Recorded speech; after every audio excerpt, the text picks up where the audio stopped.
Kami ucapkan banyak terima kasih kepada Bapak Ibu Guru karena dapat mengikuti kegiatan pada hari ini. Adapun tujuan dari kegiatan hari ini yaitu untuk menyampaikan diseminasi budaya positif dan diharapkan peserta dapat memahami tentang budaya positif dan dapat menerapkan budaya positif di sekolah. Baik, sebelum kegiatan ini dimulai, kami akan bacakan susunan acara untuk hari ini. Yang pertama, kita buka dengan doa. Yang kedua, kata sambutan dari kepala sekolah. Yang ketiga, penyampaian materi yang akan disampaikan oleh Desi SPDK selaku CGP Angkatan 7 Kabupaten Skadau. Dan acara yang terakhir doa penutup. Baiklah, kita langsung mulai saja pada acara pertama. Kita buka dengan doa. Marilah Bapak Ibu semua, kita berdoa menurut agama dan kepercayaan kita masing-masing. Berdoa dimulai.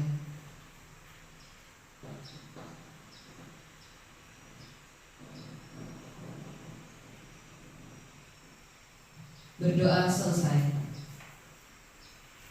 Acara selanjutnya yaitu kata sambutan dari kepala sekolah kepada Ibu Sari Retno Dewi SPDSD. Waktu dan tempat kami persilakan. Terima kasih kepada pembawa acara. Assalamualaikum warahmatullahi wabarakatuh.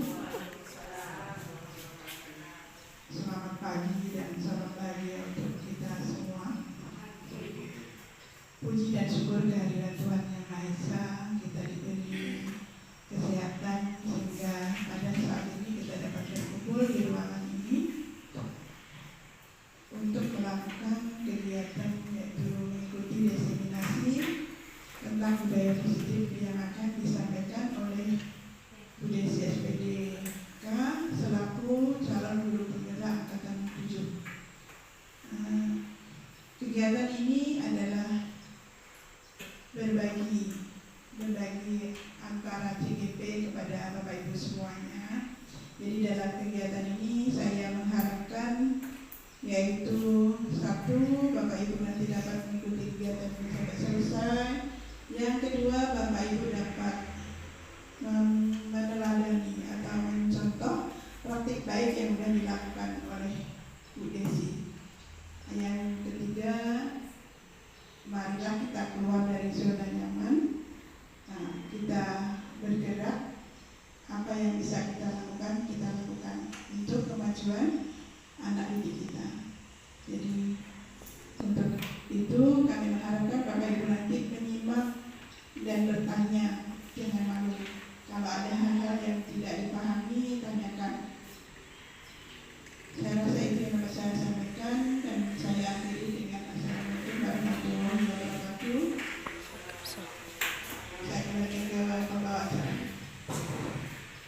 Baiklah, demikian kata sambutan dari Ibu Kepala Sekolah.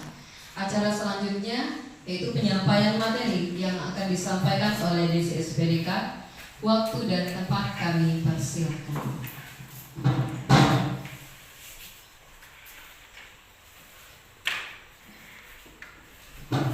Saya ucapkan selamat pagi dan salam sejahtera untuk kita semua. Yang saya hormati Ibu Kepala Sekolah, juga rekan-rekan semua yang saya kasihi.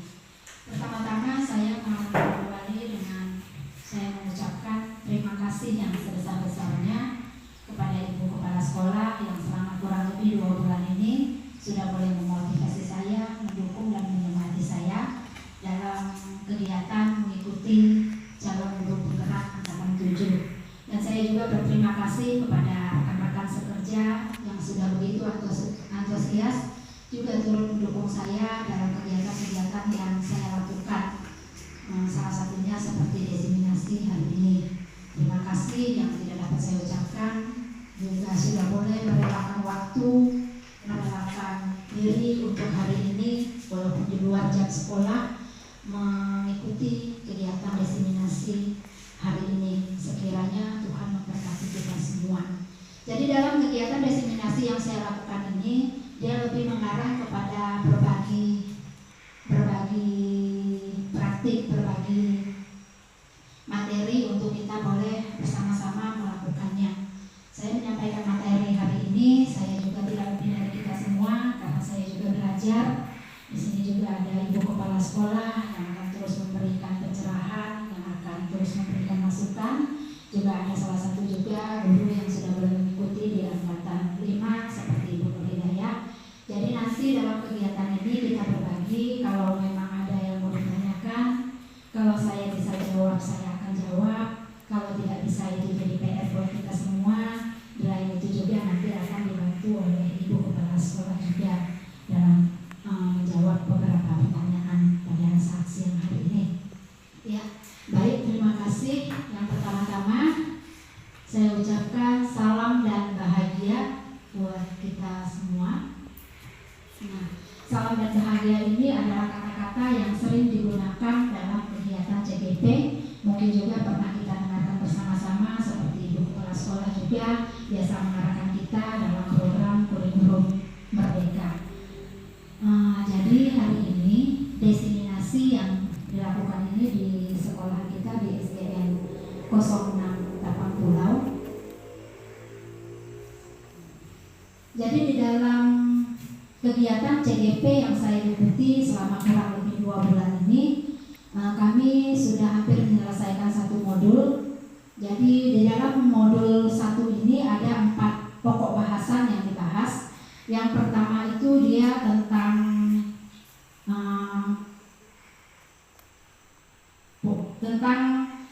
pendidikan, di mana tentang filosofi pendidikan dari Bapak Ki Hajar Dewantara. Yang kedua itu tentang nilai dan peran guru penggerak, nilai dan peran calon guru penggerak. Kemudian yang ketiga itu tentang visi misi, baja, misi dan mimpi kita untuk anak-anak dan juga untuk sekolah yang ada di tempat ini. Kemudian yang keempat itulah tentang budaya positif yang akan menjadi materi yang akan saya sharingkan pada saat siang hari ini. Jadi seluruh materi dalam modul ini saya ambil kesimpulan itu rata-rata dia semuanya itu mengarah kepada pemahaman pendidikan dari Bapak Ki Hajar Dewantara. Mungkin kita semua sudah tahu siapa itu Bapak Ki Hajar Dewantara yang merupakan tokoh pendidikan nasional kita. Jadi semua ini mengarah kepada filosofi pemikiran Bapak Ki Hajar Dewantara yang semuanya itu bertumpu kepada siswa. Bagaimana kita sebagai seorang guru itu harus menuntun siswa itu ke arah yang lebih baik. Kemudian di dalam pembelajaran itu semuanya itu fokusnya kepada siswa. Jadi di sini filosofi Bapak Ki Hajar Dewantara. Kemudian tujuan akhirnya kalau saya lihat itu dia larinya tetap ke profil pelajar Pancasila yang ada 6 dimensi. Yang pertama kita akan lihat dulu di sini filosofi Bapak Ki Hajar Dewantara tentang pendidikan. Jadi yang pertama itu menuntun segala kuadrat yang ada pada anak agar mereka mencapai keselamatan dan kebahagiaan. Jadi di sini semua pembelajaran itu kita harus membuat anak merasa senang, membuat anak merasa bahagia, membuat anak itu merasa merdeka, membuat anak merasa bebas. Dan di sini pendidikan itu adalah tempat kita menaburkan benih-benih kebudayaan yang hidup. Jadi kita sebagai guru itu menaburkan benih-benih, dianggap sebagai seorang petani yang menaburkan benih. Kemudian sekolah itu adalah lahan dan murid yang diibaratkan benih itu. Kemudian petani, kita sebagai petani itu hanya bisa menuntun tumbuhnya benih tersebut dengan cara bagaimana kita merawatnya. Kemudian pendidikan juga tadi sudah saya katakan harus berpihak kepada murid supaya murid merasa senang, murid merasa merdeka, murid merasa bebas. Dan ada satu istilah yang biasa digunakan di dalam filosofi pemikiran pendidikan tentang Bapak Ki Hajar Dewantara ini, yaitu istilah ingarso sungtolodo ing madyo mangunkarso turpuri handayani. Jadi sebagai seorang guru itu harus memberikan teladan, memberikan contoh yang baik, memberikan dorongan kepada anak-anak supaya bisa merasa bebas, merasa merdeka, merasa senang di dalam kegiatan pembelajaran. Dan itu semuanya rata-rata saya melihat mengarah kepada kurikulum merdeka yang pada saat ini yang sedang digaung-gaungkan, yang rencananya akan diterapkan di tahun 2024, dan ada beberapa sekolah yang sudah menerapkannya, termasuk kita sudah belajar untuk memulainya. Kemudian tadi saya katakan tujuan akhirnya itu yaitu mengarah kepada profil pelajar Pancasila yang ada 6 dimensi di dalamnya. Yang pertama, beriman dan bertakwa kepada Tuhan Yang Maha Esa dan berakhlak mulia. Kemudian yang kedua, mandiri. Yang ketiga, bernalar kritis. Yang keempat, kreatif. Yang kelima, bergotong royong. Dan yang keenam, berbineka global. Nah, sekarang saya ingin awali paparan-paparan materi kita. Saya ingin mengajak Bapak Ibu sekalian untuk kita sedikit intermezzo bahasanya. Jadi di sini saya ada buat gambar. Saya persilakan, ini ada gambar yang pertama. Kita akan main tebak gambar. Jadi ada gambar hidung dan ada gambar manusia yang lagi berenang. Nah, jadi di sini ada gambar, ada hurufnya yang disilang dan diganti dengan huruf P. Dan ada juga hurufnya yang disilang atau tidak dipakai diganti dengan huruf S. Mungkin saya persilakan dari Bapak Ibu untuk gambar pertama. Kira-kira tebak gambar ini merangkai kepada kata apa? Saya persilakan. Hidup. Iya. Hidup. Terus? Senang. Iya, hidup senang. Ya, tepuk tangan buat Pak Dewa. Oke, gambar yang kedua. Ya, mungkin ada dari teman-teman yang mau menjawab, saya persilakan. Yuk, ada gambar asam, kemudian ada gambar ulat, ada gambar tulisan yang dicoret. Kira-kira dari gambar ini terbentuk menjadi kata apa? Seperti yang Pak Dewa jawab tadi di bagian pertama. Saya persilakan.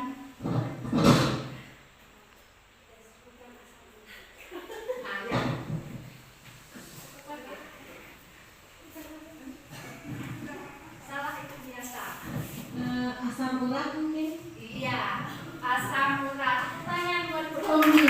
Iya, asam urat karena buah asam, L-nya diganti jadi R, ulat jadi urat, jadi asam urat. Yang ketiga, silakan. Nah, silakan Bapak Ibu perhatikan. Kira-kira ini mengarah menjadi kata apa? Saya persilakan.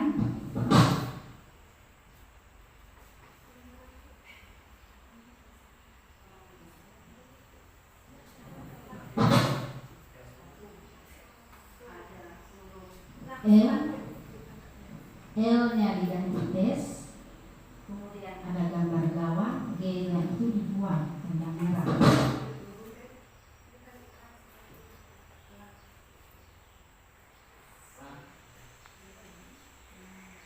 Orang lagi lari, larinya L-nya diganti jadi S, kemudian ada gambar gawang, G-nya itu dibuang karena di situ tulisannya merah. G-nya dihilangkan, jadi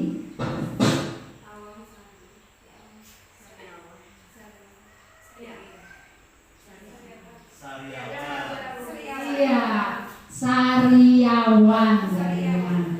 Karena L-nya ganti S, lari jadi sari, gawangnya G-nya dibuang, jadi tinggal awan, jadi sariawan. Tepuk tangan buat Bu Hilda dan Pak Dewa. Kemudian yang keempat. Nah, silakan Bapak Ibu perhatikan, kita tebak menjadi kata apa dia. Ada tulang, T ada di P, dan ada gambar apa di situ? Pulang sekolah. Pulang sekolah. Iya, pulang sekolah. Tepuk tangan buat kita semua. Ya, ini hanya sekedar selingan aja. Lanjut. Kemudian di sini saya ada kasih pertanyaan pemantik. Ini menurut Bapak Ibu aja, nggak ada yang benar, nggak ada yang salah, karena kita bersama-sama belajar menurut pendapat kita. Pertanyaan yang pertama, menurut Bapak Ibu, apa arti dari budaya positif? Saya persilakan.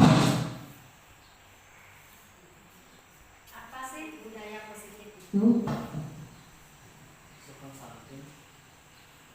Ya, kebiasaan yang baik. Ya. Disiplin. Ya, kebiasaan baik kata Bu Sri. Tepuk tangan buat guru kita ini semua. Ya. Jadi tidak ada yang salah. Kemudian yang kedua, ini kita jawab aja nanti baru kita ini. Menurut Bapak Ibu, apakah hukuman dapat mendisiplinkan anak? Iya. Apakah hukuman dapat mendisiplinkan anak ya? Oke. Ada yang jawab ya dan ada yang jawab tidak. Nanti kita akan bahas bersama. Oke, lanjut. Tadi ada yang jawab iya. Yang iya saya mau minta alasannya dulu ya. Cepat. Cepat. Alasannya? Oke. Ya. Saya tadi jawab iya. Biasanya kan anak-anak melakukan kesalahan seperti dari pagi, contohnya saya ya, tadi pagi mereka ada yang lambat, kemudian saya kasih hukuman dengan cara memungut sampah di sekitar kelas. Mungkin itu bisa membuat mereka jerah atau tidak mengulanginya lagi. Terima kasih.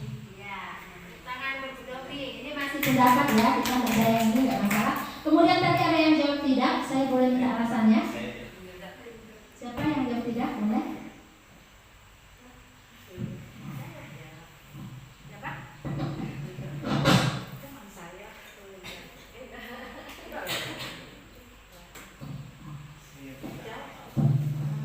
Kalau jawaban saya tadi kan mengatakan tidak karena biasanya kan sifat anak-anak ya, tergantung. Ada yang ketika mendapat hukuman mungkin mereka selalu mengatakan aturan itu untuk dilanggar.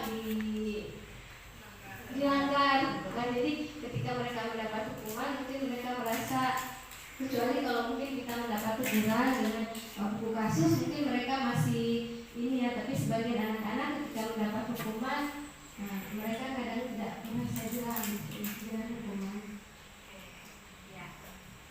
Terima kasih. Jadi ada dua jawaban ya. Ada yang jawab iya dengan alasan supaya jerah, ada yang jawab tidak karena itu seolah-olah jadi bukan membuat mereka menjadi takut ya. Oke, selanjutnya yang ketiga, berikan satu contoh yang menurut Bapak Ibu merupakan contoh disiplin positif. Apakah disiplin positif dapat mendisiplinkan anak? Jadi ada dua ya. Yang pertama, contoh disiplin positif menurut Bapak Ibu. Ada yang mau menjawab? Silakan, kita sharing aja ya. Contoh disiplin positif. Oke. Masuk tepat waktu. Oke. Terima kasih. Tepuk tangan dong buat kita. Kemudian saya yang kedua, apakah disiplin positif dapat mendisiplinkan anak menurut Bapak Ibu? Silakan. Ada yang bisa? Ada yang takut jawab? Jangan takut, kita sharing aja di sini. Menurut Bapak Ibu, apakah disiplin positif itu bisa mendisiplinkan anak? Ya? Bisa. Oke, rata-rata bisa ya. Oke. Next, lanjut. Ini nanti kita inikan ya, hanya sekedar pertanyaan pemantik. Oke, jadi dalam diseminasi yang saya lakukan hari ini itu khusus tentang budaya positif. Jadi di dalam budaya positif ini ada 6 pokok bahasan yang kami pelajari yang akan saya sharingkan kepada rekan-rekan sekalian. Yang pertama itu tentang disiplin positif dan nilai-nilai kebajikan universal. Kemudian yang kedua itu tentang teori motivasi, hukum, penghargaan, dan restitusi. Yang ketiga itu tentang keyakinan kelas. Yang keempat tentang kebutuhan dasar manusia dan dunia berkualitas. Yang kelima restitusi, yang ada 5 posisi kontrol di dalamnya, 5 bagian. Kemudian yang keenam segitiga restitusi. Jadi ini semuanya baik, tapi ada beberapa yang bisa kita terapkan di sekolah kita yang akan membawa anak untuk ke arah yang lebih baik. Kemudian lanjut. Nah, yang pertama di sini disiplin positif dan nilai-nilai kebajikan universal. Jadi ada salah satu orang namanya Dr. Glasserhab ini berkaitan hal ini berkaitan tentang disiplin positif, nilai-nilai kebajikan universal ini berkaitan dengan teori kontrol. Nah, di sini dikatakan bahwa kita tidak bisa mengontrol orang lain, hanya kita yang bisa mengontrol diri kita sendiri. Jadi itu adalah cetusan dari Dr. William. Nah, selama ini mungkin ada kalau saya secara pribadi berpikir kalau saya bisa mengontrol orang lain, saya bisa mengontrol anak-anak dengan begini. Sebetulnya dalam paparan yang kami terima ini kita tidak bisa mengontrol orang lain dan kita tidak bisa mengontrol anak.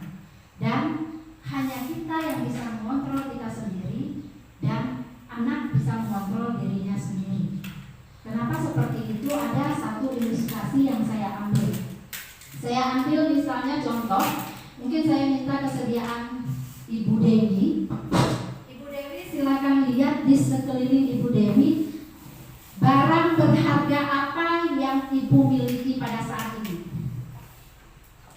Di dalam diri saya yang saya punya. Ya, yang ada entah apalah, HP kah, apa kalung. Oke, sekarang silakan saya minta tolong Ibu Dewi ke depan. Akan dipegang oleh Bu Dewi. Kemudian mungkin saya minta Pak Dewa. Pegang juga salah satu barang yang berharga menurut Bapak, yang ada pada Bapak saat ini, yang paling berharga. Enggak apa-apa. Yang paling berharga. Oke. Jadi begini ya, saya akan ceritakan melalui ilustrasi ini. Jadi kalau barang itu berharga menurut Bapak dan Ibu, otomatis Bapak Ibu akan jaga dengan sekuat mungkin. Jadi saya mau seperti ini. Ini barang berharga menurut Ibu Dewi, HP. Jadi akan Ibu pegang, akan Ibu jaga.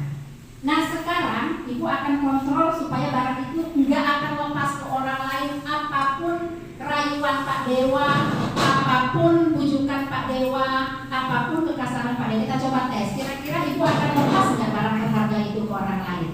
Sekarang kita praktekkan. Pak Dewa akan mencoba merayu untuk memiliki barang berharga yang punya Ibu Dewi. Kita lihat bagaimana dia mempertahankannya. Silahkan. Silakan Pak Dewa. Wujudkan rayuan mau apa, silahkan. Caranya supaya Bapak kan pengen memiliki itu.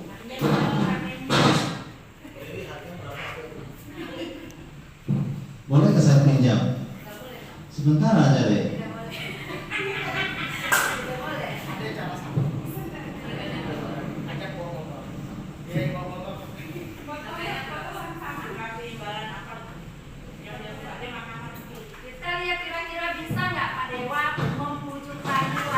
Nanti kalau saya pinjam, ada saya sesuatu yang saya berikan kepada atas imbalan dari HP.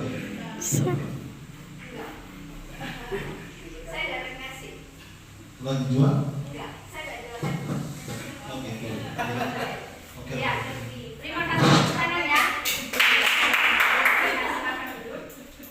Nah, jadi kita melihat ini ibaratkan posisi kontrol. Bu Dewi merasa bahwa HP itu sangat berharga bagi dia. Pak Dewa coba bujuk. Jadi dia tetap berpegang pada dirinya, dia tidak akan memberikan seperti apapun. Pak Dewa mencoba membujuk, mau kasih uang seperti itu, kepala sekolah mau kasih uang 10 juta karena dia menganggap itu barang berharga bagi dia, maka dia tidak akan lepas dan tidak akan dia kasih dan dia pertahankan dengan sebaik mungkin.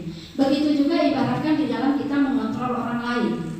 Kita misalnya ibaratkan kita mau mengontrol anak-anak, kita bilang sama anak-anak tidak boleh seperti ini.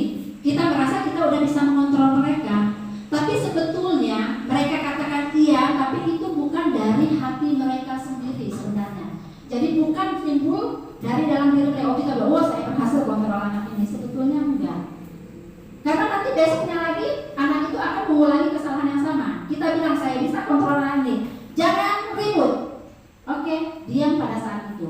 Otomatis kan kita tidak berhasil sebenarnya. Jadi kita tidak bisa kontrol mereka. Jadi inilah yang disampaikan oleh Bapak William Glasser yang akan dikaitkan dengan pendidikan saat ini. Lanjut. Nah, yang kedua, budaya positif adalah kebiasaan yang baik, sudah dijawab di awal tadi. Kemudian di dalam motivasi ini, tadi kan ada motivasi, kemudian ada hukum, ada penghargaan dan restitusi. Nah,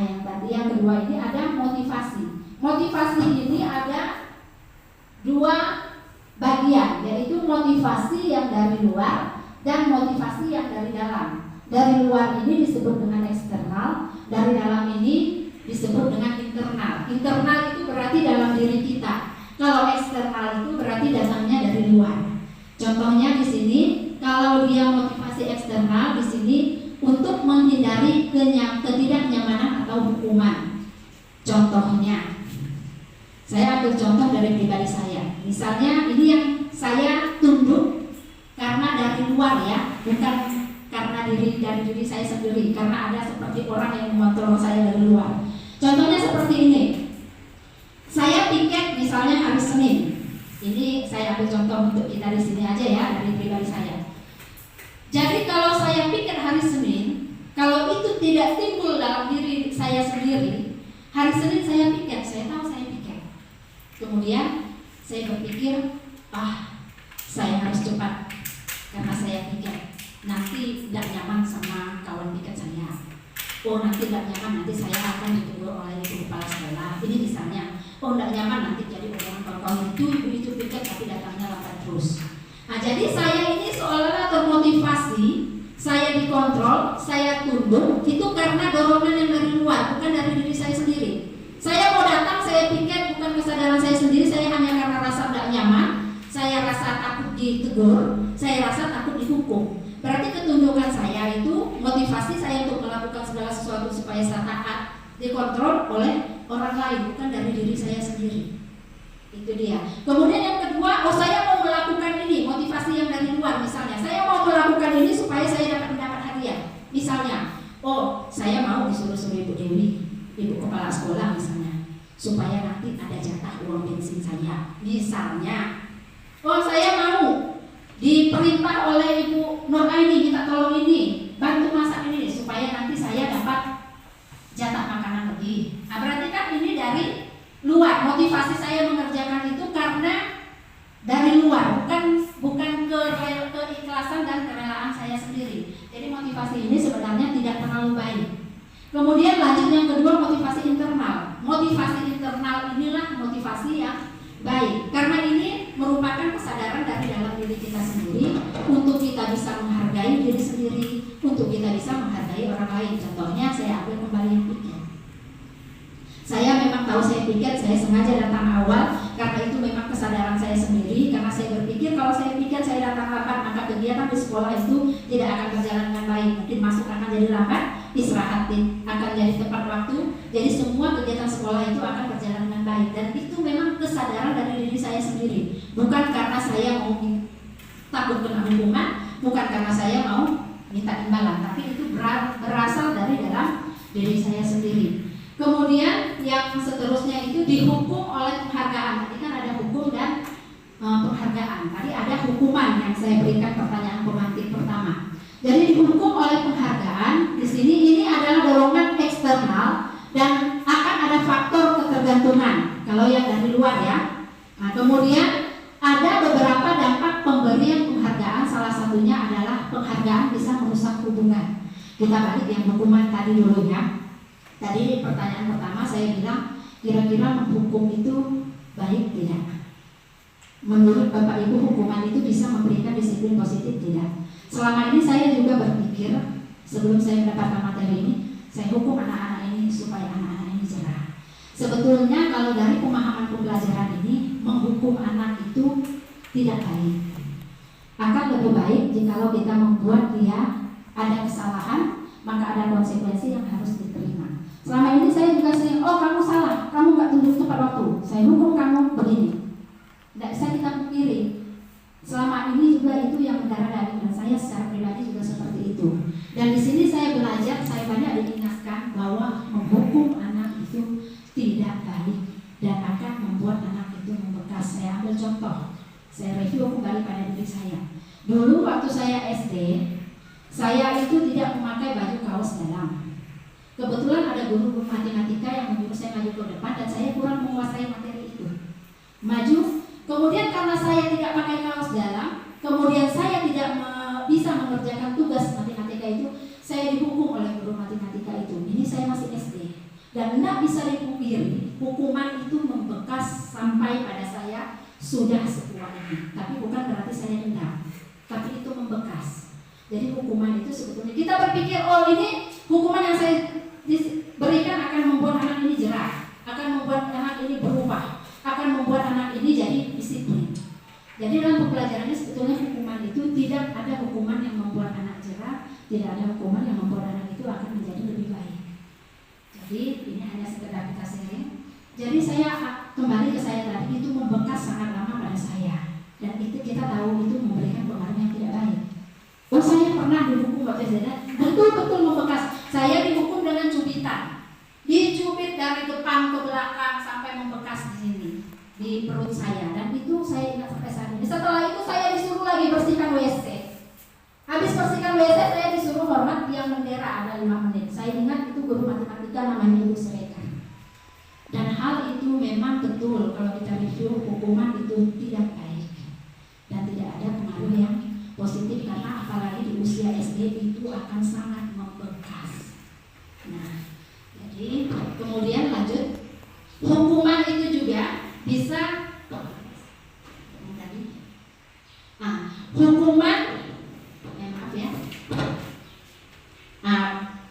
Beberapa dampak dari pemberian penghargaan, salah satunya adalah penghargaan merusak hukuman. Selama ini, menurut Bapak Ibu, apabila kita memberikan hadiah, memberikan sesuatu kepada anak-anak yang mempunyai kepintaran IQ-nya yang lebih di atas rata-rata, itu menurut Bapak Ibu baik tidak kira-kira? Iya, selama ini saya juga sering memberikan hadiah, memberikan misalnya permen, bungkus kado kecil, memberikan buku, pernah saya lakukan itu. Ternyata pemberian penghargaan ini juga bisa merusak. Selama ini kita berpikir itu baik. Begitu juga pribadi saya. Nah, bisa kita memberikan suatu penghargaan itu dengan segala sesuatu yang sudah kita sepakati, dan kalau beri semuanya dengan kesepakatan tertentu. Karena pemberian penghargaan itu salah satunya itu bisa merusak hubungan. Contohnya, saya ambil contoh,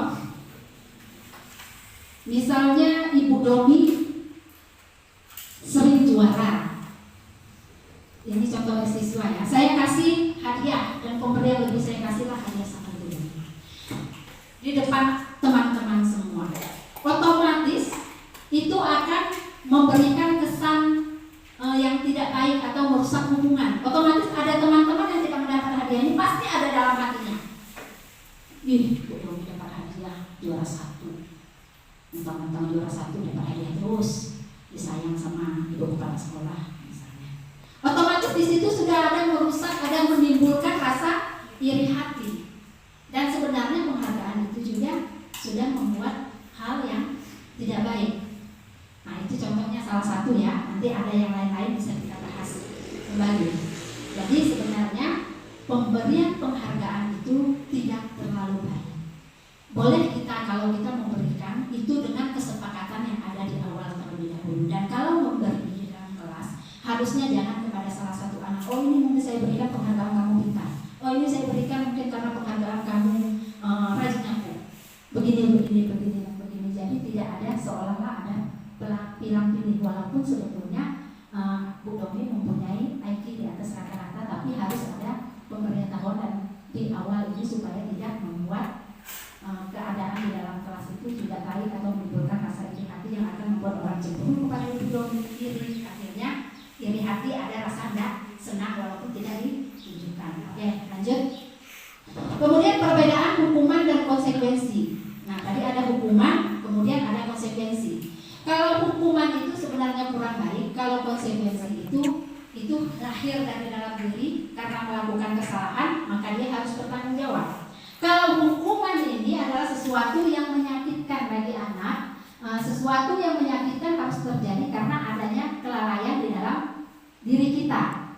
Nah, sedangkan kalau konsekuensi itu sesuatu yang harus sudah terjadi, tetapi kita bertanggung jawab atas segala sesuatu yang kita lakukan dengan kesadaran diri kita.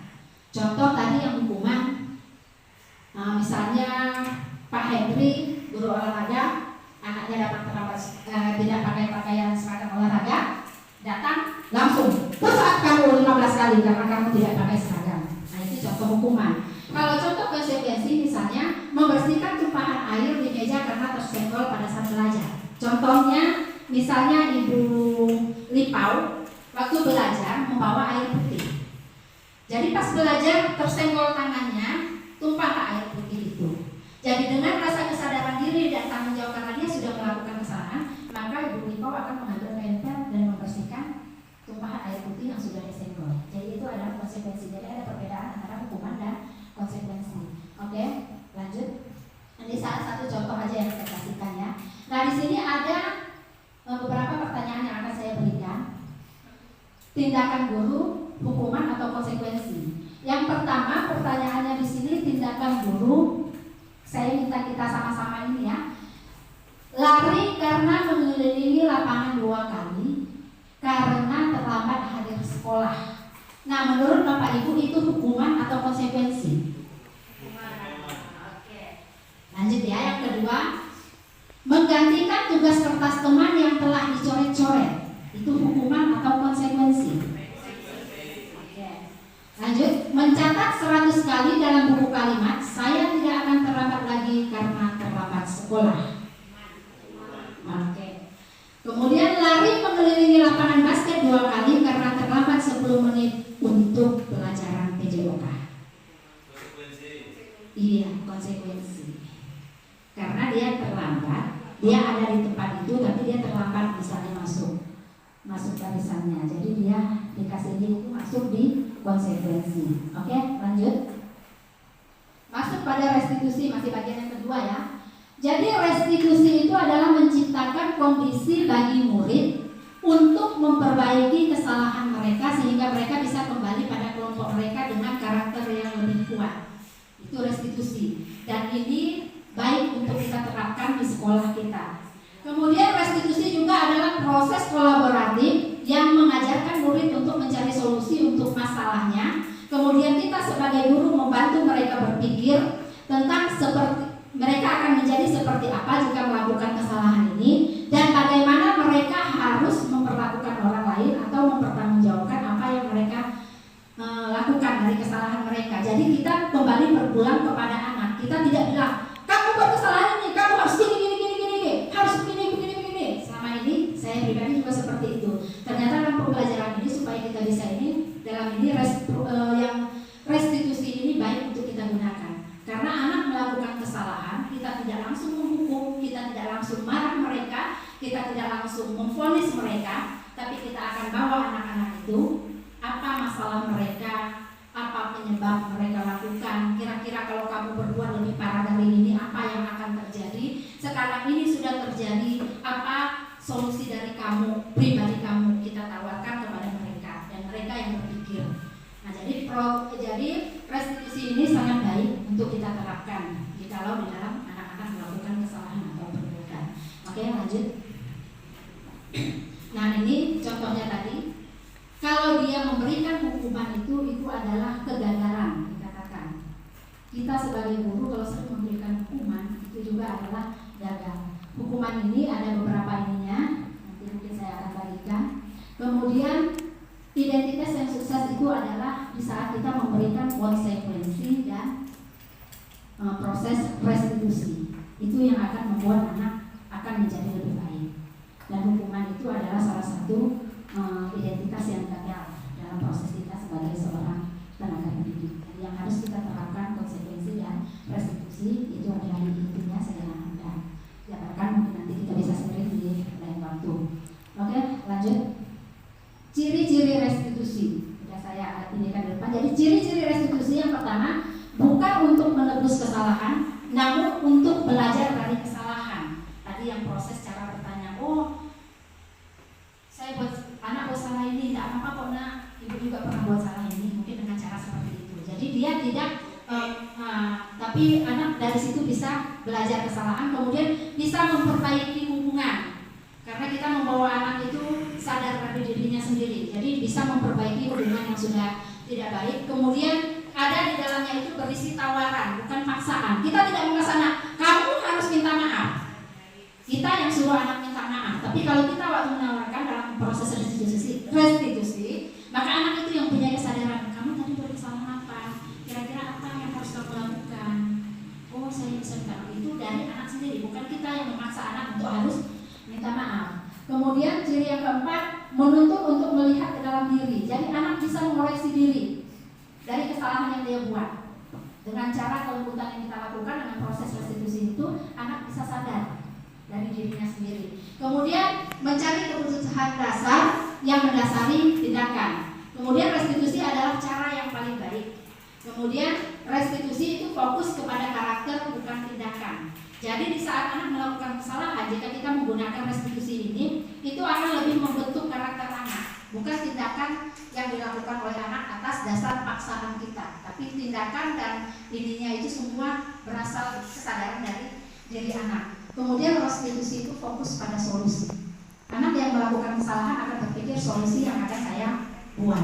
Kemudian restitusi itu mengembalikan murid yang berbuat salah pada kelompoknya, dan teori restitusi ini seperti yang katakan baik untuk kita terapkan di sekolah kita. Oke, lanjut. Selain restitusi ada keyakinan kelas. Jadi keyakinan kelas ini juga baik untuk kita terapkan di kelas atau di sekolah kita. Perbedaan keyakinan dan aturan. Kalau keyakinan di kelas itu dibuat oleh kita semua, oleh kita sebagai wali kelas dan anak-anak semua. Jadi atas dasar pendapat kita bersama, atas dasar kesepakatan. Kalau aturan itu kita yang buat dan anak-anak yang harus menjalankan. Jadi kalau dia itu keyakinan, itu akan enak untuk dijalankan bersama. Kalau aturan itu akan ada beberapa pihak yang merasa ketidaknyamanan untuk menjalankannya. Jadi ini di kelas mungkin bisa kita terapkan bersama. Saya juga baru belajar sewaktu mendapat materi ini, baru saya buat kesepakatan kelas. Misalnya dalam kelas ada kesepakatan antara saya wali kelas dengan anak-anak. Setelah kita buat, itu ada prosesnya. Yang pertama kita jelaskan dulu. Begini loh kesepakatan kelas, keyakinan kelas artinya begini. Setelah kita jelaskan, ini ada saya tampilkan yang sudah saya lakukan. Next. Nah, kita jelaskan dulu keyakinan kelas itu seperti apa. Setelah kita jelaskan, yang kedua, kita berikan anak-anak untuk menuliskan, bisa lewat kertas, bisa anak-anak juga menulis ke papan tulis. Oh, saya mau kesepakatan kelas kita seperti ini. Tingkat kelas bersama. Yang kedua, buang sampah pada tempatnya. Yang ketiga begini, kita minta anak yang menuliskan. Baik itu dari kertas yang kita berikan ataupun mau tempel papan tulis seperti ini boleh. Dan yang ketiga, setelah kesepakatan itu kita sepakati bersama, maka kita akan bersama-sama melihat yang mana yang akan kita ambil dan kita pakai. Nah, setelah itu jadilah kesepakatan kelas kita tempel, bisa seperti yang sudah dilakukan oleh Bu Dewi, ruangannya lumayan menarik. Nah, tempelkan di dinding dan itu akan menjadi kesepakatan kelas kita. Di saat anak melakukan kesalahan di kelas, kita tidak perlu lagi muncananga kata bangsa kita, marah, tapi kita bilang, apa sih, ada nggak kesepakatan kelas kita? Kalau kamu buat kesalahan ini, kesepakatan kelas kita seperti apa? Jadi akan lebih menertibkan anak, dan anak juga akan merasa nyaman menjalankan karena itu hasil keputusan kesepakatan kita bersama. Oke, next, lanjut. Kebutuhan dasar manusia dan dunia berkualitas. Jadi kebutuhan dasar manusia ini dalam teori pembelajaran yang kami terima itu ada 5 kebutuhan dasar manusia. Yang pertama, bertahan hidup. Ini yang kedua, kasih sayang dan rasa diterima. Yang ketiga, kebebasan. Yang keempat, kesenangan. Dan yang kelima itu adalah penguasaan. Jadi bertahan hidup ini dia mengarah lebih bersifat kepada fisiologis sepertinya ke kesehatan kita, tentang rumah, tentang makanan. Kemudian ada yang bersifat biologis yang untuk bertahan hidup ini, itu kalau secara jasmani itu ke perubahan fisik kita, atau sebagai kita yang sudah dewasa ini kebutuhan seksual kita. Kemudian dalam psikologis itu kebutuhan di mana kita mau merasakan adanya aman di dalam kenyamanan, keamanan, ketenangan dan lain sebagainya. Kemudian yang kasih sayang dan rasa diterima bersifat psikologis, kemudian mengarah kepada hubungan kita dengan sesama, hubungan sosial. Kebebasan itu bersifat mandiri yang menciptakan kesenangan di dalam diri kita, kemudian membuat kita merasa enak untuk bermain dan lain sebagainya. Yang kesenangan itu juga berhubungan dengan psikologis kita, kemudian di mana kita mencari kesenangan, mencari ketenangan, mencari apa yang merasa kita itu enak dan membuat kita senang. Kemudian yang penguasaan itu adalah perasaan bahkan mencapai sesuatu agar kita bisa menjadi orang yang terampil, kompeten dan diakui setiap kemampuan dan prestasinya. Oke, lanjut. itu ada digambarkan oleh Dr. William tadi seperti ini. Bertahan hidup. Kita mau bertahan hidup jika kita menghadapi masalah seperti ini. Oh, anak menghadapi masalah seperti ini, misalnya ada yang suka makan mengambil makanan di kelas. Nah, bagaimana cara kita ini? Kita tanya, kenapa? Berarti anak ini mengambil makanan temannya ini karena apa? Apakah karena dia itu kesenangan dia? Apakah karena dia pengen bertahan hidup karena dia lapar? Apakah karena dia ingin merasa bebas, senang, dan lain sebagainya? Oke, lanjut. Nah, dan ini 5 posisi kontrol yang kelima. 5 posisi kontrol ini yang baik kita terapkan itu dalam posisi manajer. Di sini 5 posisi kontrol, ada yang posisi sebagai penghukum, ada posisi membuat orang merasa bersalah. Ini mengarah kepada kita sebagai seorang guru. Kemudian ada posisi kita menempatkan diri kita itu sebagai seorang teman.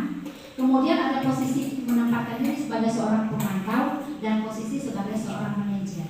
Dan saya mengajak kita yang paling baik untuk kita lakukan itu adalah dalam posisi kontrol yang kelima, yaitu posisi manajer. Nah, di sini nanti ada contoh yang akan saya kasih yang sudah saya lakukan. Oke, lanjut. Nah, inilah dia yang masuk dalam 5 posisi kontrol. Jika kita masuk dalam posisi yang gagal, dikatakan kita masuk dalam posisi kita sebagai seorang guru itu dianggap gagal. Jikalau kita menempatkan posisi kita dalam setiap masalah, menempatkan diri atau posisi kita itu sebagai seorang penghukum atau pembuat orang merasa bersalah, itu kita dianggap gagal. Jika kita memposisikan diri kita sebagai seorang penghukum, sebagai seorang membuat anak itu menjadi merasa bersalah. Nah, kata-kata yang ada di situ sebagai seorang penghukum itu bisa dia menunjuk-nunjuk, bisa dia itu menyakiti dengan kata-kata, bisa menyindir dengan kata-kata. Atau misal contohnya sebagai penghukum saya katakan seperti yang di awal tadi, pungut sampah kamu, sebelum bersih jangan masuk kelas. Nah, kemudian ada membuat orang merasa bersalah, itu di dalam kata-katanya kita lebih banyak itu seperti saya selama ini.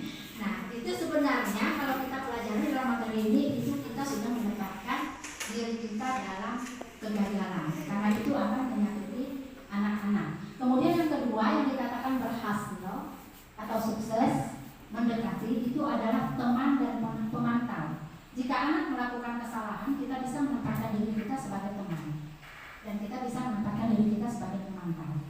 Nah, ini dikatakan berhasil. Tapi menurut saya yang paling berhasil itu adalah manajer. Oke, kita tempatkan diri kita sebagai teman, misalnya, oh, pas anak melakukan kesalahan kita buat, oh kamu ini ya, ini ya, oh, tidak apa-apa ini. Nah, kemudian kalau dia pemantau, kita hanya melihat anak sudah melakukan kesalahan, kita hanya lihat. Kita lihat, kita tegur, udah selesai. Kemudian nanti kita panggil begini. Dia hanya sekilas begitu aja.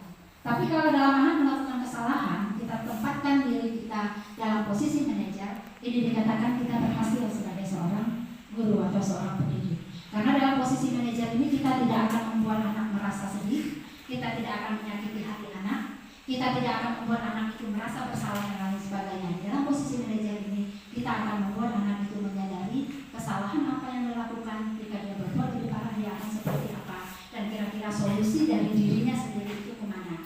Dan anak tidak akan merasa takut kepada kita, anak tidak akan merasa minder, anak tidak akan merasa sakit hati sama kita jika kita menggunakan posisi manajer. Contohnya dengan mengajukan pertanyaan-pertanyaan, misalnya seperti yang tadi saya katakan, oh tidak apa-apa, kamu udah ninju kawanmu ya, itu dulu juga pernah ninju kawan. Ini contohnya ya, kalau dalam posisi ini itu pernah ninju kawan, untung ya kamu tidak boleh lebih parah, coba tadi tinju sampai patah giginya, apa yang akan terjadi.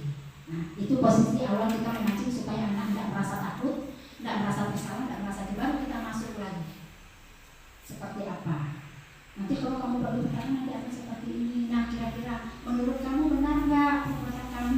Dengan kalau bertanya. Jadi anak kalau buat kesalahan dia tidak akan lari, dia akan introspeksi ke dirinya sendiri. Jadi ini sangat baik untuk kita terapkan di posisi manajer. Oke, lanjut. Nah, sekarang ini ada tugas posisi kontrol. Saya membuat beberapa pertanyaan di situ. Saya kembali menanyakan kepada kita, Di situ pertanyaannya ini dalam tema posisi kontrol tadi ya. Saya kecewa sekali dengan kamu. Saya kecewa sekali dengan kamu. Kira-kira kalau kata-kata yang seperti ini dalam posisi kontrol itu tadi, ini masuk kemana? Apakah masuk manajer? Apakah masuk sebagai pemantau? Apakah masuk sebagai teman? Apakah dia masuk sebagai seorang perempuan merasa bersalah dan lain sebagainya? Gimana? Oke, membuat merasa bersalah. Oke, lanjut yang kedua. Kamu tidak pernah benar melakukannya. Kira-kira ini masuk di posisi kontrol yang mana? Iya, posisi. Iya, tangan untuk Dewi. Yang kecil suaranya. Oke, lanjut. Bagaimana kamu bisa menyelesaikan masalah ini? Iya, manajer. Tepuk tangan buat Bu Hilda. Kayaknya udah pada kantuk ya. Mudah-mudahan pada saat saya ngomong gak ada yang tertidur. Oke, yang ke bawahnya, ayolah lakukan demi ibu. Ayolah lakukan demi bapak. Iya, itu adalah posisi teman. Oke, lanjut ya.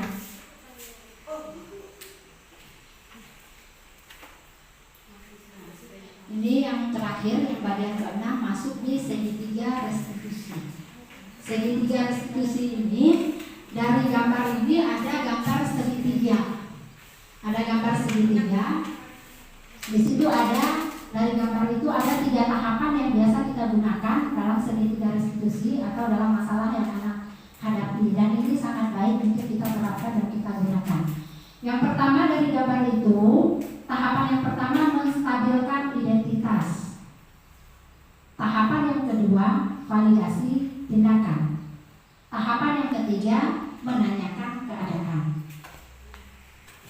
Nah, jadi tujuan segitiga restitusi ini mengubah identitas anak dari orang yang tadinya merasa dirinya gagal, dirinya bersalah karena melakukan kesalahan, dan dia akan mengubah dirinya itu menjadi seorang yang sukses. Kira-kira menstabilkan identitas itu seperti apa? Validasi tindakan itu seperti apa? Menanyakan keadaan itu seperti apa? Jadi dari yang ini dia menstabilkan identitas. Contohnya ada kasus tadi yang saya katakan, ada masalah yang ditemukan. Misalnya saya ambil contoh, ada anak kita yang mencuri, ketangkap basah misalnya mencuri. Jadi yang pertama untuk kita menstabilkan identitas, kita bisa ajukan pertanyaan tadi sama dengan yang manajerial tadi. Kamu mencuri, takut anak kan?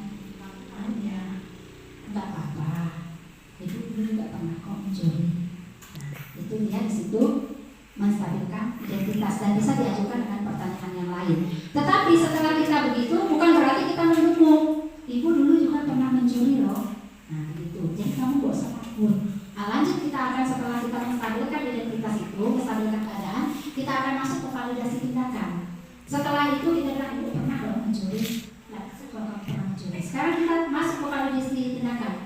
Nah, menurut kamu mencuri itu baik enggak? Nah, di situ itu sudah masuk validasi tindakan. Baik enggak menurut kamu? Oh, enggak baik Bu. Nah, berarti dia mulai dia sadar. Iya, ibu dulu mencuri, karena ibu juga rasa itu tidak baik. Nah, kemudian masuk contoh misalnya menanyakan keadaan. Nah, kira-kira tadi kamu mencuri, kamu bilang itu nggak baik. Kamu mencuri tadi kamu bilang itu tidak salah. Nah, sekarang kira-kira setelah kamu mencuri ini, untuk memperbaiki itu apa yang bisa kamu lakukan? Nah, di situ berarti pertanyaan itu sudah masuk menanyakan keadaan. Oke, lanjut.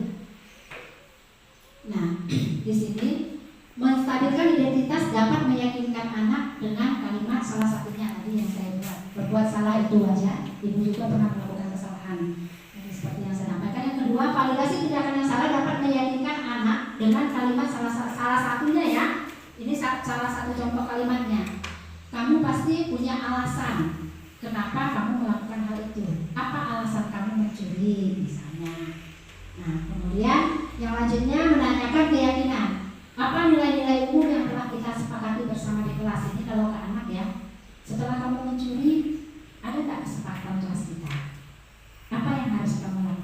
kesepakatan kita dan seterusnya. Jadi setiap kesalahan yang anak buat kita akan kembali lihat kesepakatan kelas, apa konsekuensinya, apa ininya, gitu loh. Kesalahan yang kamu buat di kesepakatan kelas bagian yang keberapa, begitu cara kita meyakinkan anak. Kemudian lanjut. Ini contoh segitiga restitusi yang sudah saya buat di sekolah kita, dan ini bukan rekayasa, memang terjadi ya. Oke, bisa kita lihat di sana.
Biasanya kalau Sarah ini bukan sekali dua kali sudah gigit kawannya, biasanya saya langsung tegur. Saya tidak menggunakan segitiga restitusi ini.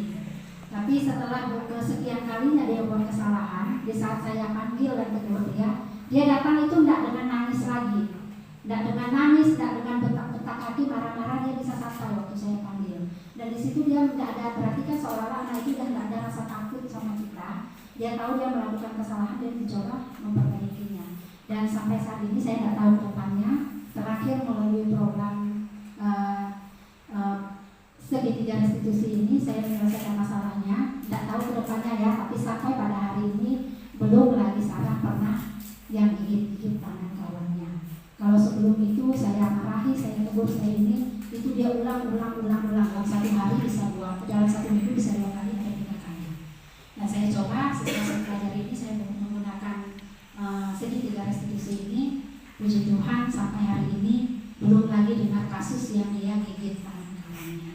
Dan saya rasa ini juga baik untuk kita terapkan. Oke, jadi sampai di sini materinya. Terakhir di sini, seperti yang saya katakan di awal, inti dari pembelajaran yang saya terima di dalam calon guru penggerak ini, materi-materi yang saya terima itu mengarah kepada filosofi Bapak Ki Hajar Dewantara. Jadi intinya itu semua ini berpusat kepada anak.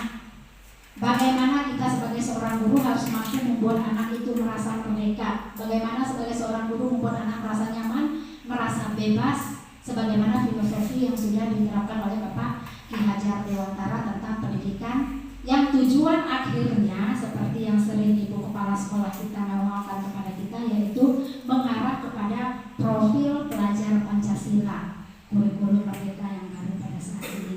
Kita mungkin sudah sering dengar, cuman kita juga menerapkannya itu yang belum maksimal. Termasuk saya juga belum terlalu paham, baru dapat sedikit-sedikit. Dan itulah yang sebetulnya sering digaung-gaungkan oleh Ibu Kepala Sekolah kita pada saat ini. Jadi di dalam profil pelajar Pancasila ini meliputi 6 dimensi. Beriman bertakwa kepada Tuhan Yang Maha Esa, seperti yang awal saya katakan tadi, mandiri, bernalar, kritis, kreatif, bergotong royong, berkebinekaan global. Jadi dari 6 topik budaya positif yang saya sampaikan tadi, itu bisa kita mulai belajar untuk kita terapkan di kelas. Mungkin kalau saat ini bisa berjalan, atau mungkin bisa nanti di awal semester seperti kesepakatan kelas, itu biasanya dilakukan di awal pembelajaran sebelum pembelajaran itu berlangsung. Nah, kemudian selain itu posisi kontrol manajer itu juga saya masih belajar. Setidaknya kita juga bisa belajar bersama-sama. Kemudian dalam penyelesaian masalah itu menggunakan restitusi dan segitiga restitusi itu baik.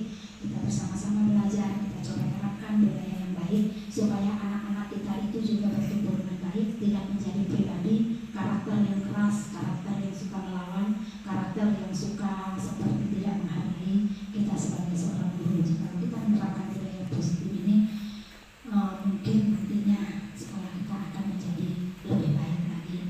Nah, jadi sekiranya ke depan kita bersama dengan Ibu Kepala Sekolah, kita semua dalam setiap kelebihan kita bergandeng tangan, saling mengisi, saling melengkapi, tidak saling menjatuhkan. Kita bekerja sama bersama-sama untuk memajukan sekolah kita, supaya sekolah kita guru-gurunya juga kelihatan kompak dengan kita menerapkan budaya positif ini. Sekian dan terima kasih. Dan sekali lagi saya ucapkan terima kasih yang sebesar-besarnya kepada Ibu Kepala Sekolah, kepada teman-teman semua yang sudah boleh meluangkan waktu, merelakan waktunya untuk ikut dalam kegiatan destinasi ini. Tuhan memberkati dan semua jerilah Bapak Ibu, nanti akan ada berkat dan ibadahnya dari Tuhan Yang Maha Esa.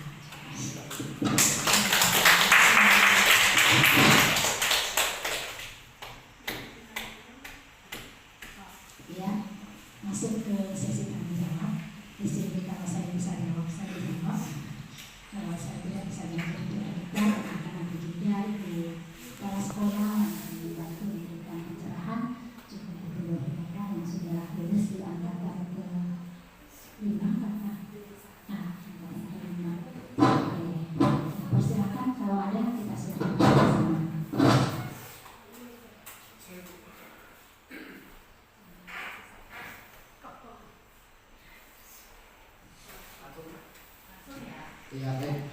Terima kasih Bu atas kesempatan. Saya tadi mungkin sedikit kurang menyimak terkait dengan kesepakatan kelas. Nah, kesepakatan kelas ini yang mau saya tanyakan, apakah dalam kesepakatan kelas ini kita menyepakati kesepakatan kelas ini hanya satu kali? Dalam hal ini contohnya di saat awal pembelajaran di awal tahun ataupun di awal semester, kita sepakati bersama siswa dulu nih kesepakatan kelas. Nah, ini akan di refresh terus atau di refresh selama satu semester, atau ini akan kita update kesepakatannya per minggu, per bulan, atau 3 bulan sekali. Nah, pertanyaan saya, apakah kesepakatan kelas ini bisa kita sepakati hanya satu kali dalam satu semester, atau bisa per minggu, bisa per bulan, atau 3 bulan sekali? Itu sih Bu pertanyaan saya. Saya rasa itu. Baik, terima kasih untuk pertanyaannya. Jadi saya akan coba jawab, nanti mungkin akan dibantu oleh Ibu Kepala Sekolah. Jadi kalau kesepakatan kelas ini biasanya itu dilakukan di awal pembelajaran, maksudnya di awal semester. Nah, kemudian apakah bisa diperbarui atau di-refresh kembali? Dalam waktu berjalan, mungkin kita merasa nanti sama anak-anak ada misalnya, oh kayaknya masih ada nih yang perlu ditambahkan. Mungkin 3 bulan, 4 bulan ke depan bisa misalnya kalau kita mau refresh kembali atau ini kan ulang. Tapi tidak secara sepihak. Berarti kita kembali cari satu waktu lagi, kita kumpulkan anak-anak, kemudian waktu kita coba perbaharui lagi, kayaknya ada yang kurang nih, ada yang perlu ditambahkan.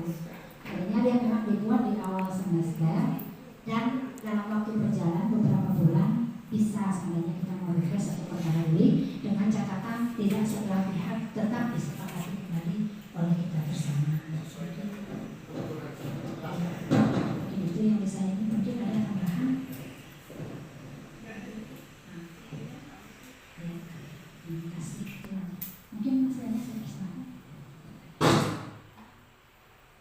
Misalnya masalah anak seperti Deva, misalnya namanya biasa nangis, ya setiap hari kalau pokoknya minggu perasaan dia nangis lah, emosi, dia ada emosi.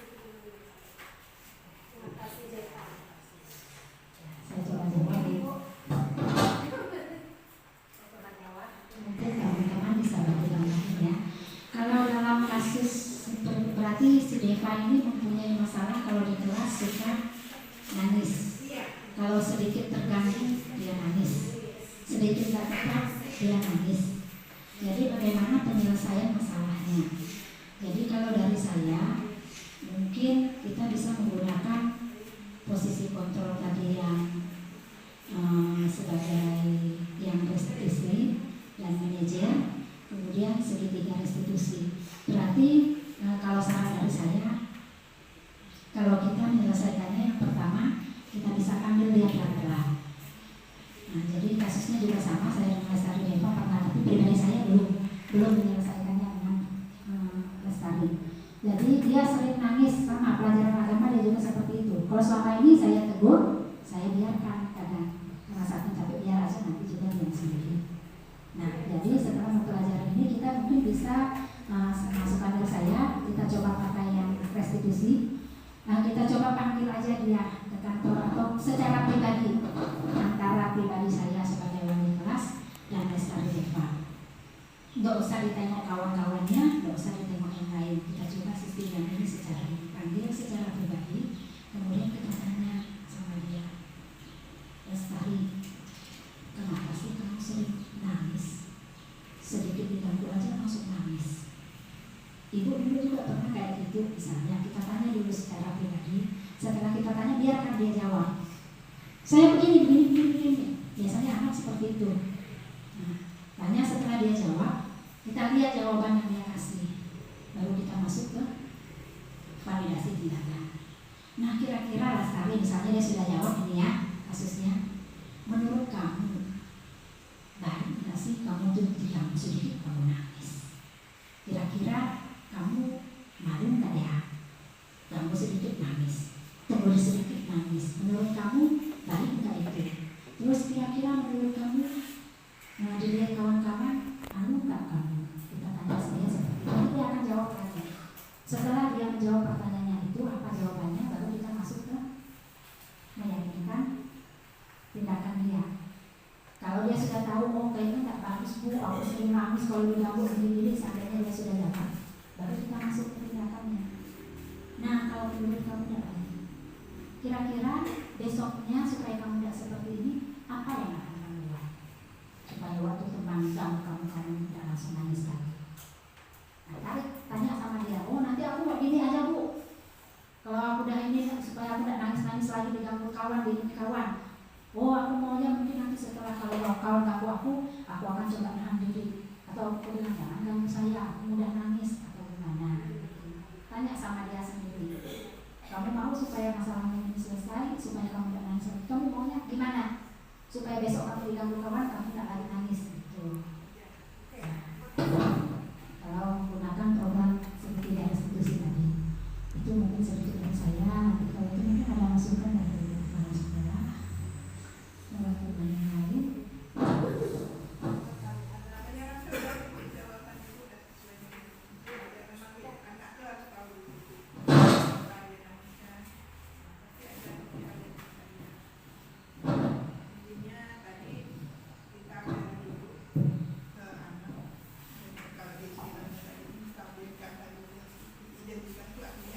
Siapapun pernah nangis diganggu orang bilangnya.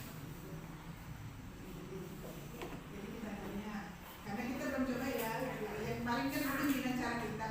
Nah, setelah ini coba nanti dengan cara yang ini. Kalau misalnya sekali berubah, coba lagi nanya dengan cara yang ini. Ya, karena ini sudah dilakukan oleh orang dan mungkin sudah dilakukan penelitian. Makanya mereka berani jamin dengan cara seperti ini hasilnya lebih baik. Ya, saya rasa sih itu aja bu. Terima kasih.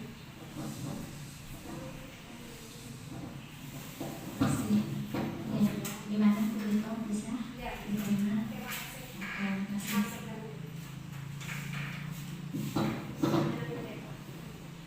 Oke, mungkin masih ada, saya persilakan. Kalau ada yang mau ditanyakan ke kita sharing bersama, saya persilakan.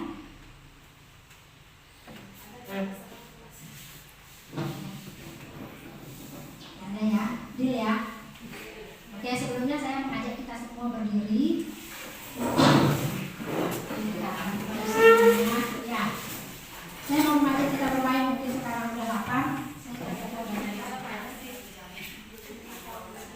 Nah, jadi sekarang saya akan buat satu permainan.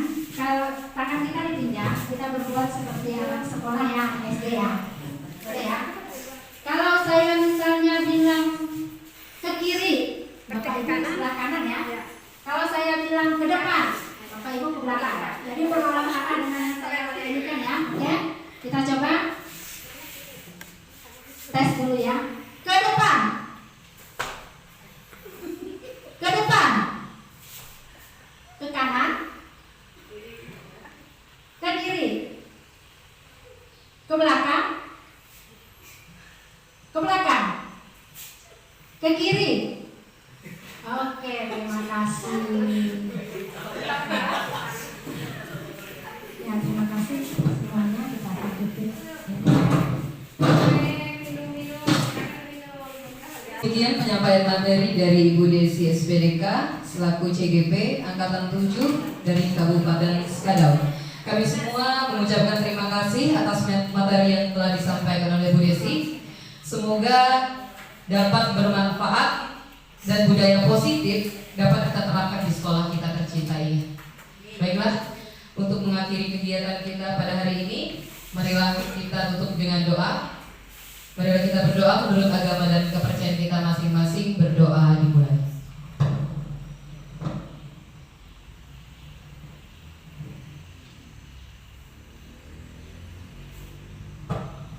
Berdoa selesai. Selamat siang dan salam sejahtera untuk kita semua.